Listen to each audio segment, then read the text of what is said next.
My name is Sal, and this video is a follow-up to my two previous videos regarding how to pretty much the steps to apply for affordable housing. So this video is going to be a brief video, and this video is a video regarding what not to do when you are applying for low-income affordable housing. So as you guys know, this program is specifically, the low income tax credit program is specifically designed for low income families. It's providing them with housing for an affordable cost. So please do not try to win over on the system. Don't do anything fraudulent. Don't take advantage of such an incredible opportunity that is, put in place to help families. And also, just to let you know, because a lot of people always try a lot of different things to get in these low-income housing programs. So, one, the main thing, do not provide any fraudulent information. That will affect you. So, the process with low-income housing, as I mentioned in my previous video, you have to recertify every single year. So if you qualify for low income housing, each year you have to go through the income process again. So if it is a rent stabilized building, regardless of what your income is, that's not going to impact you being able to remain in the unit. If it's a rent stabilized building, the increase are only based on the numbers published by the Rent Guideline Board. However, every year you have to provide those income documents. You are not required to remain in the income bracket, but you must go through the recertification process.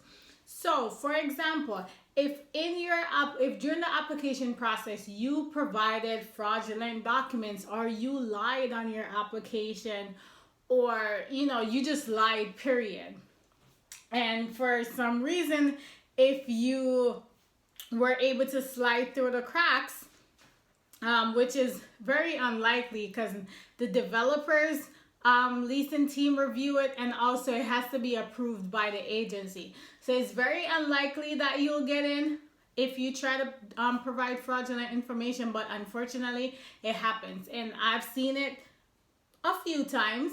And this is what will happen. Even if you get in, down the line you will get caught.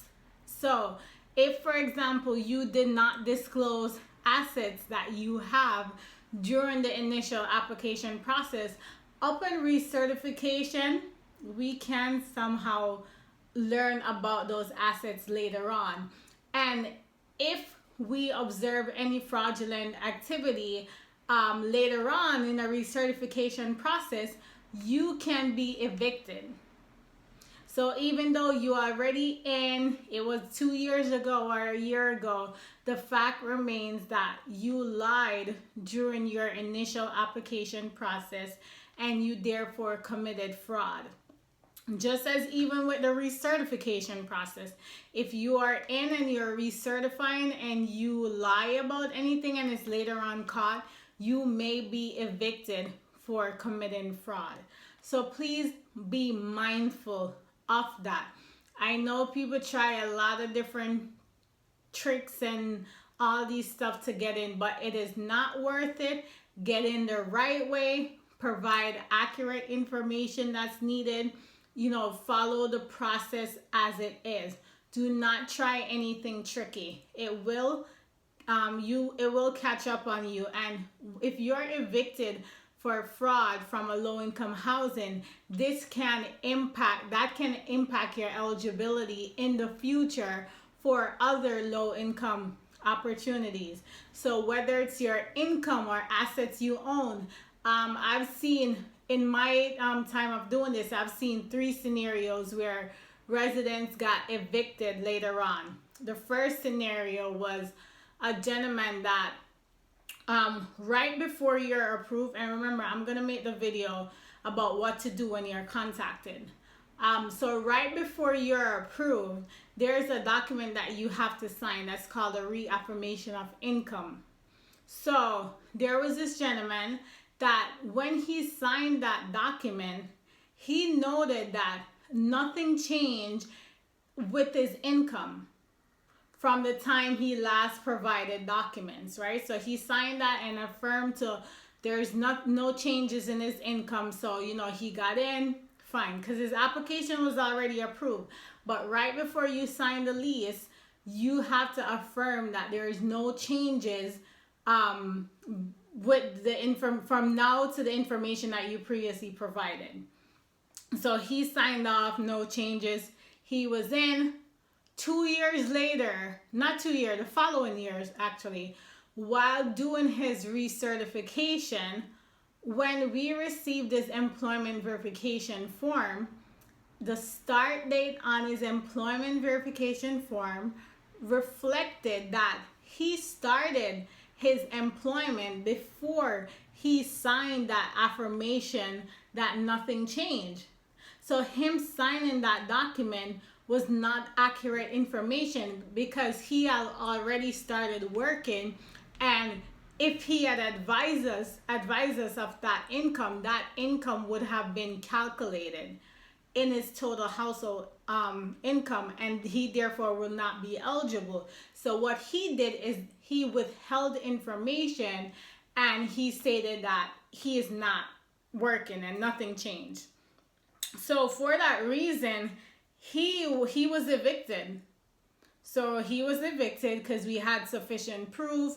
We passed it along to our attorneys, and again, he was evicted because your start date is contrary to the document that you signed off on. So it was a year later, but it caught up with him. So do not lie. Another situation that I saw, I actually dealt with these situations.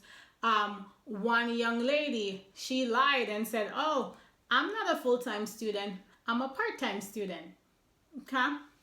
The following year again, because it could happen the following year, or it could even be 2 years in. You just never know. The following year, she's going through the recertification process, and you have to provide your student status letter. So upon her providing the student status letter, unfortunately, she printed out her entire student history, and it showed that during the initial application process, she was a full-time student, even though she advised that she was not a student. And again, it led to her eviction because if she was a full-time student and she did not meet any of the 5 exemptions, so she was evicted because she lied on her application, and there's affidavit that you have to sign regarding your student status. So you affirm to something knowing that it's not true.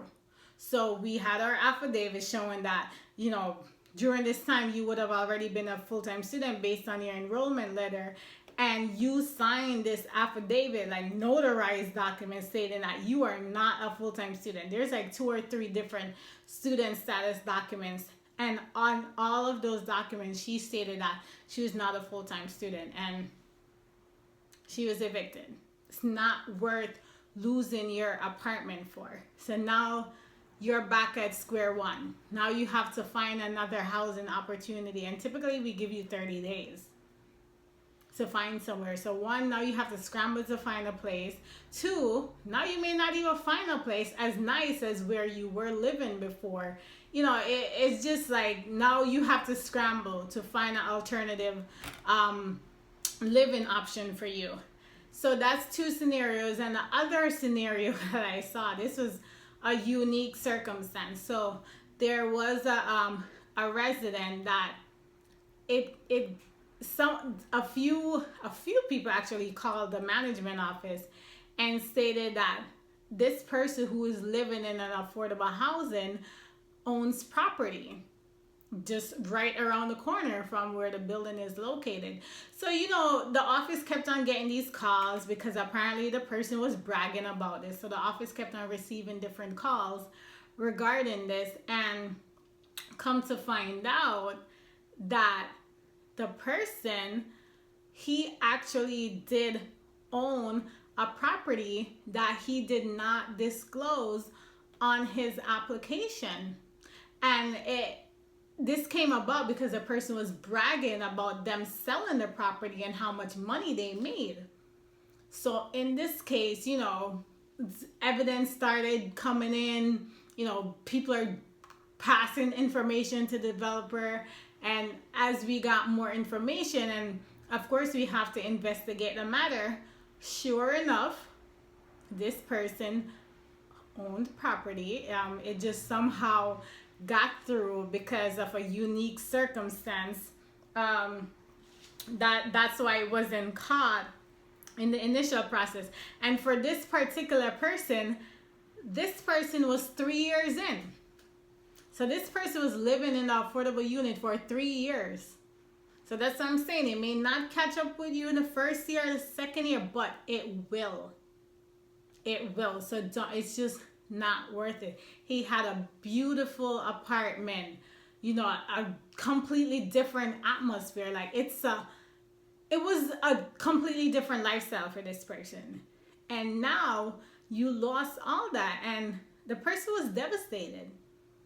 You know, because it's like you're in an amazing high-rise building, floor-to-ceiling window. You're overlooking the Hudson. You know, you could wake up and look at the Statue of Liberty, and your rent was less than $500 a month, and now you lost that apartment. So I encourage you guys, do not put yourself or your loved one in that situation. Do it the right way. Be honest about it. If you're eligible, you're eligible. If you're not eligible, you're just ineligible. There's a lot of different opportunities. There's a lot of different AMIs that you could qualify for. So don't do anything fraudulent, because it will impact you in the future, and that's never a good look. So these tips that I'm giving you guys in my previous video, it's to help you. It's not for you to try to get around the system. So please use my tips honestly and share it with your friends and families, and do the right thing. So that's what I wanted to tell you guys. Don't commit fraud. It will affect you. So the next video I'm gonna do will be about what to do when you're contacted, what to expect, and pretty much lay out more steps for you guys. So if you have any particular question, I've been responding to comments. So if you have any particular questions, email me. Well, I think you could email me. Yeah, there's an email in the description. Or just comment below and I will answer your question to the best of my ability. But please share this video, subscribe below. I'm giving you all the resources, all the tips so you could be prepared. Housing is an incredible thing, especially when it's affordable. Affordable housing is an incredible thing, especially when it's in a beautiful building in a lovely neighborhood, because your whole quality of life changes. And the benefit of affordable housing is for you to be able to afford the rent, so you could then, eventually save up and eventually buy your own property, and then transition out of the affordable housing system into your own housing, so someone else that need that opportunity could then come in. So that is what I wanted to tell you guys. Again, subscribe, comment below, whatever specific questions. If you are going through the process right now, tell me where in the process you are. Tell me about your experience. If you have any specific questions, put it below. I'll definitely answer that for you. Subscribe so that you can see when my next video is posted. Again, this is all exclusive information. I'm doing this because I want to put this message out there. I want more people to apply. I want more people to change their quality of life. So thank you for watching, and you guys have an amazing day.